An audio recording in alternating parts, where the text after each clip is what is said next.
Obviously, our core values are God, family, toughness, and hard work. But our biggest challenge was family. And one of the things that we struggled with from time to time outside of just coaching was just the kids' cohesiveness in playing together and all of the players having each other's back, if I was just to say that in a politically correct form. So we went from last year's season with the focus as a coach for me to make sure that I'm looking to protect our culture. So one of the things that was very important to me was to make sure that the girls that we had on this year's team were kids that I knew that obviously were skilled, they were hardworking, they were tough, but we also wanted kids that were humble and they were for each other.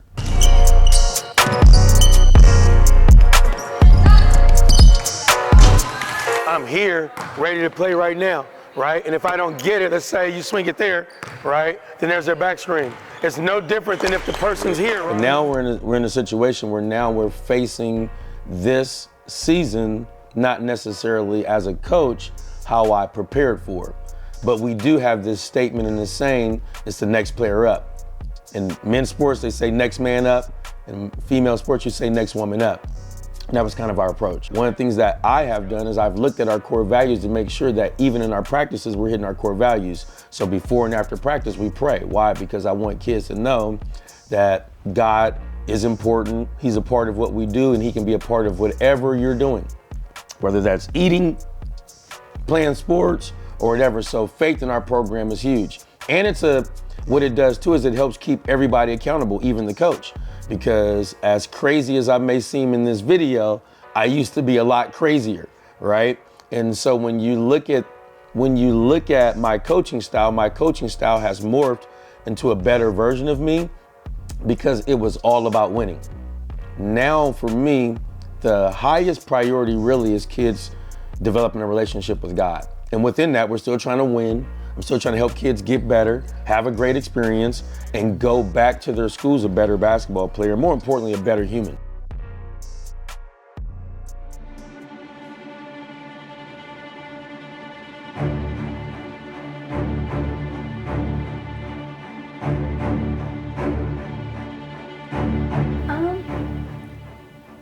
It was overall a good tournament.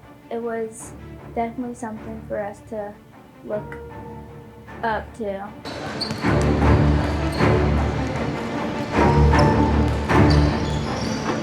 So here's what we got to have right now off the rip. By watching this team warm up, I feel like they're a skilled team, but just like anything else, whoever we play, they still got to see our defense. Does that make sense? As we were preparing for the tournament, I think one of the feelings that I had, especially after injuries, is we're going into a tournament, in a sense, unprepared. And not unprepared from a standpoint of us as coaches not giving them the information that they need. Honestly, we're going into a tournament unprepared from players not doing what was needed on their own. Then we do what we've been doing. We play our type of basketball. There's nothing new. Does everybody understand?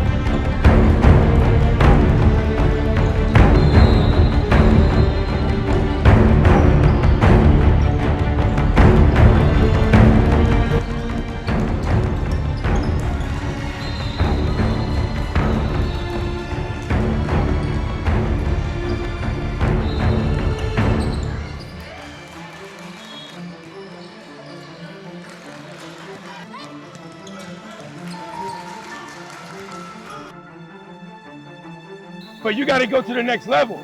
I want to make a play. I don't just want to be D-man. So I'm already anticipating.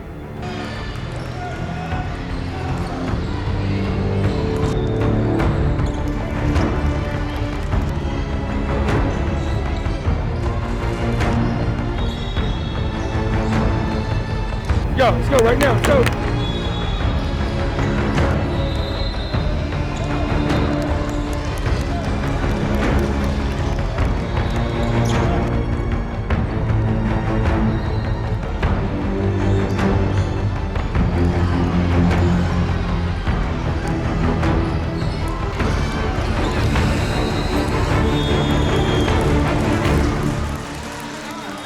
Honestly, we're going into a tournament unprepared from players not doing what was needed on their own to be prepared. So where it was frustrating for me as a coach is I'm watching kids throw the ball away when there's no pressure, we're missing layups.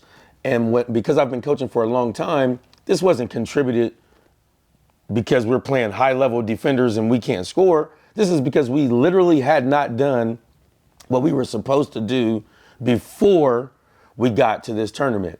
And so John Maxwell, which is a motivational speaker, has a quote out there, and the quote talks about our phrase. It says, preparation plus opportunity equals success. If you're not prepared when the opportunity presents itself, you're not going to be successful. So, I mean, I was frustrated at times during this game, and you can hear that in my coaching, you can see it in my body language, because we did not, and this was something that plagued us all year, we didn't represent ourselves at a level that I felt like, win or lose, like this was the best version of us. Our yesterdays, so that means our yesterdays form who we are today. And our todays form who we are when? Tomorrow, right? So what I did last week impacts this week. I know that if I'm not honest with their work ethic, their work habits, that listen, you're not going to keep a job. You're not going to be successful in life, and whatever you're doing, if you're applying yourself at the level you're applying yourself, the way they approach this Snooky Nook tournament, you're going to be in for a rude awakening when you get in the real world. He gonna coach you hard though. You gotta. That's what I love about him, because I told him this like a few days ago. I said, man, when I first met you, I sat back and looked. I said, oh yeah, it's equal opportunity yelling with him. He yell at everybody. Yeah. No favorites. I was like, I love that, because that let me know that he keeps everybody in line. He coaches them hard. You know what to expect. And I think that was the biggest problem with Livy, is that, you know, in her past, she was in programs or with coaches that she didn't know what to expect. Him, he's consistent. So.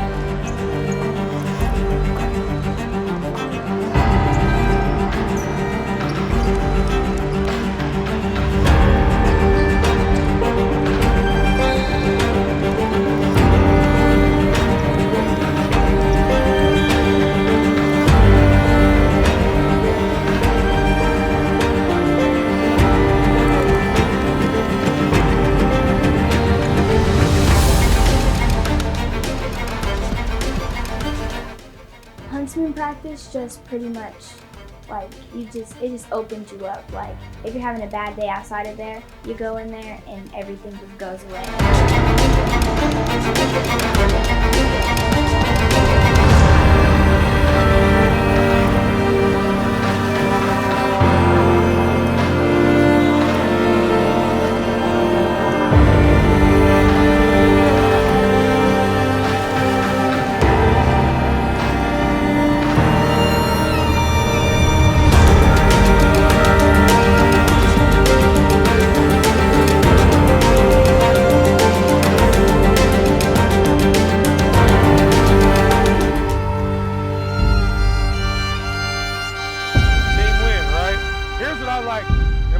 On this, I love the fact that Kalia can have 18 and everybody, and everybody be equally excited.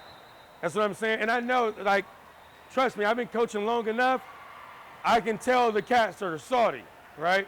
We don't have none of those. I know some of you guys may have thought I'd like to score better. I mean, I don't know, but if I was guessing with this group, I feel like you guys care about winning, right? We want to win, right? And we want to win at any means possible.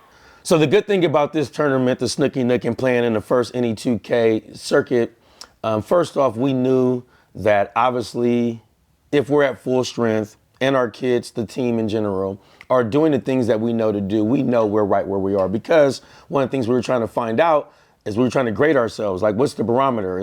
Are we out of our league, or is this a league that we can play in? And it was very clear, even after the first game, we definitely belong here and we can play here. And to be honest, we definitely played one team that was, I mean, high level, and we felt like we deserved, even if we gave our best shot, that we probably should have lost to that particular team. But outside of that team, I felt like we could have easily left 3-1. And so winning that last game kind of was a great propel for us to get ready for the rest of our season. And that kind of let us know, like, hey, you know, we can do this. We can have a great season. And so obviously we have the Run for the Roses that's coming up, which is in Louisville, Kentucky. And this is debatably one of the top tournaments in the nation by far. Over 2,100 college coaches, hundreds of teams in a huge facility. And to be honest, with as big as this tournament is, I think they do a great job in running this tournament with all the moving parts. And so for us, we're excited about this opportunity for these juniors that are playing, that are participating, for them to be the first group playing in a circuit on one of the biggest stages in the nation as we get ready to prepare for this season.